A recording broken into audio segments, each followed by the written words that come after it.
Hey there, it's Perry with PapercraftingThreads. Thanks for joining me. Today I have a fun fan card that fits in a regular size envelope. Let's get started.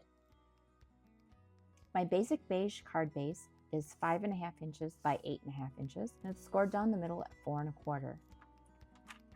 Line this up with this edge in the cutting track, find the 2.5 inch mark, and make a little mark with my nail. I'm placing the mark into the cutting track at the top and the point at the bottom and cutting it off at an angle. I have another piece of the basic beige cardstock that's 1.5 by 5.5, and I'm going to line the opposite points into the track, move my cutting blade to the middle, and cut up and down. This piece I won't need.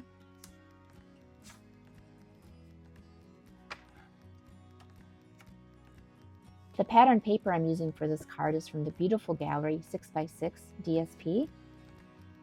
These are gorgeous patterns. Some are scenic, some are floral and abstract, and I am using the map, which is the back side of this one. If you haven't gotten your hands on this paper yet, check them out over on my online store. Trimming this down to 4 inches by 5.25 inches. Save this for something else. So I'm lining up the left edge at 4 inches, finding the 2.5 inch mark, and again I'm just going to make a little indentation with my nail here. You could also use a pencil. Put it into my cutting track, swivel the bottom point, so that's in the cutting track, and slicing. Save this for another card, and then this goes here.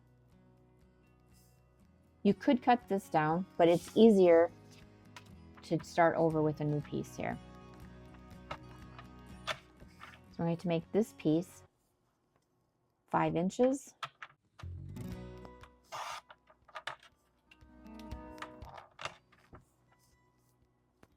by 1.25 inches.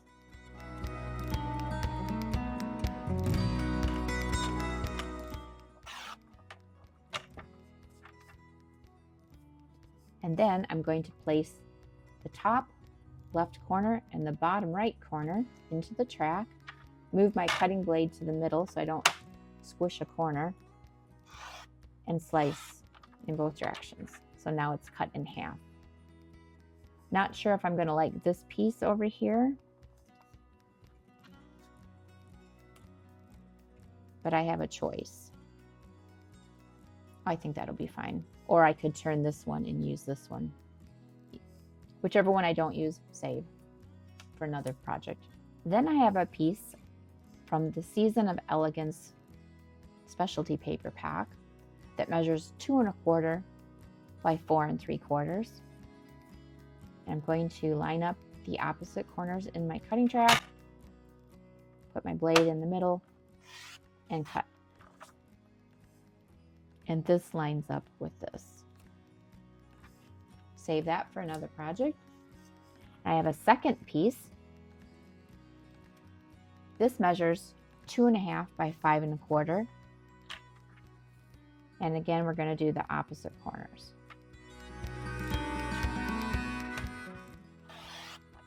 And that worked just fine to go through from corner to corner. Most of the time I move my blade to the middle, but you are taking a chance if you do that, because sometimes the corners will crinkle. Save this piece for another project, and we are done with the cutting. Next, adhere these pieces to the matching bases. I'm using liquid glue, so I have a little wiggle room, and also making sure I get right down here to that point so it's not flopping around.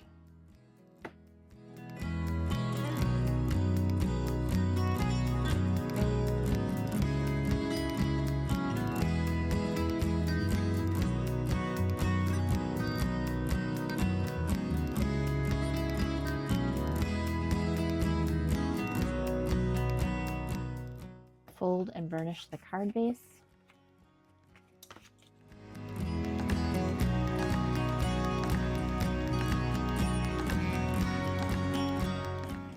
I do have another piece of basic white cardstock that measures 4 inches by 5 1/4 inches. That is going here. And then this is being adhered on the corner.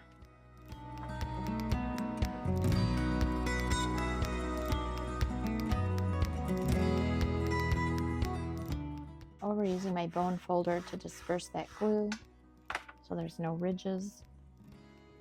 I have a scrap of basic beige, mossy meadow ink, and the word congratulations from a retired set, Peaceful Moments.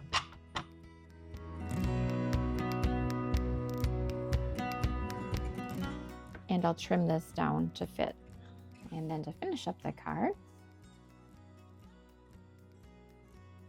I'm going to adhere this here, but I want it to be raised up on dimensionals. So holding it in place, flip it over, and make a little pencil mark.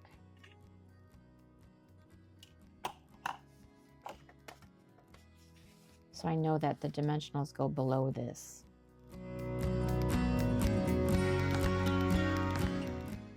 And then I'm going to erase these so they're not seen from the back.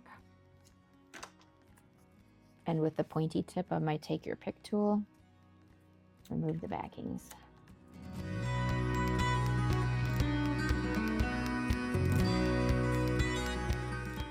Put the point down here.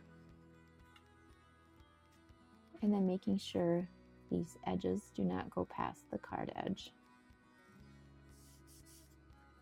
And then this one is going to be glued.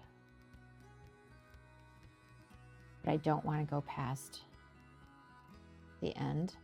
So once again, I will hold it in place, flip it, mark there, add my glue and making sure I get way down here in this point, and erase the pencil marks.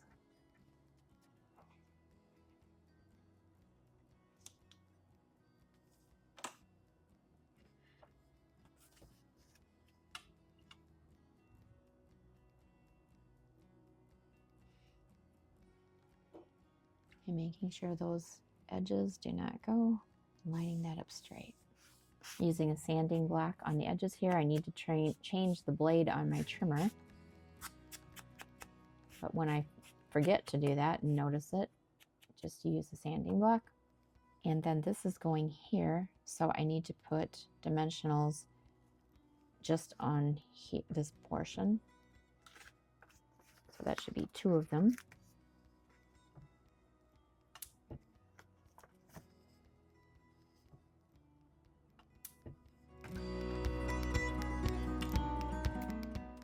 And then I'm adding a little bit of glue here.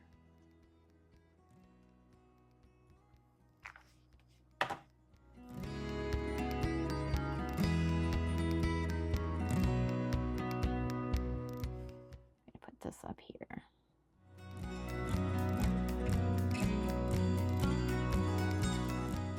And there you have it, a fan card, perfect for graduation, retirement, or any other occasion. Just swap out the paper and the greeting. Find written instructions over on my blog at... If you like this video, give it a thumbs up, subscribe, share, and thanks for watching. Bye!